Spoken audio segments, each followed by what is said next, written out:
Here's my plan to stop the chemical, physical, and emotional mutilation of our youth.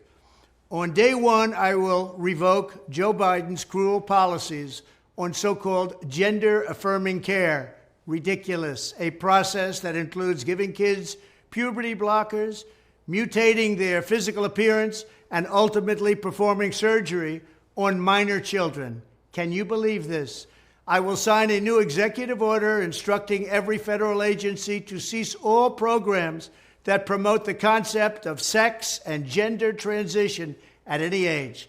I will then ask Congress to permanently stop federal taxpayer dollars from being used to promote or pay for these procedures and pass a law prohibiting child sexual mutilation in all 50 states. It'll go very quickly.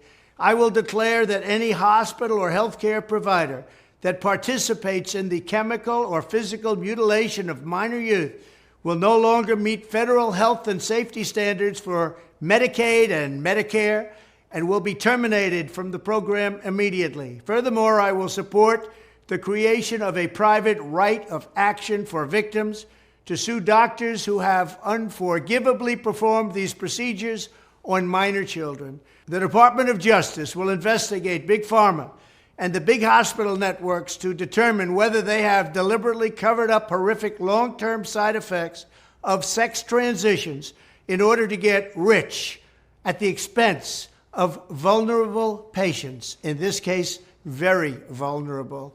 We will also investigate whether Big Pharma or others have illegally marketed hormones and puberty blockers which are in no way licensed or approved for this use.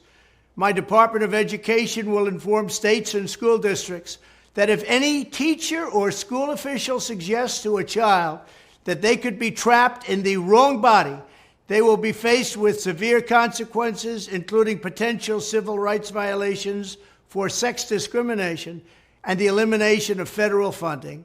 As part of our new credentialing body for teachers, we will promote positive education about the nuclear family, the roles of mothers and fathers, and celebrating rather than erasing the things that make men and women different and unique. I will ask Congress to pass a bill establishing that the only genders recognized by the United States government are male and female, and they are assigned at birth.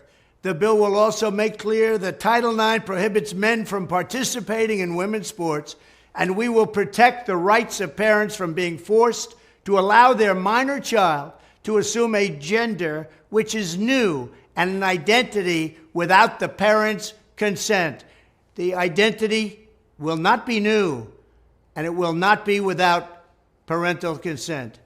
No serious country should be telling its children that they were born with the wrong gender, a concept that was never heard of in all of human history. Nobody's ever heard of this, what's happening today. It was all when the radical left invented it just a few years ago. Under my leadership, this madness will end. Thank you very much.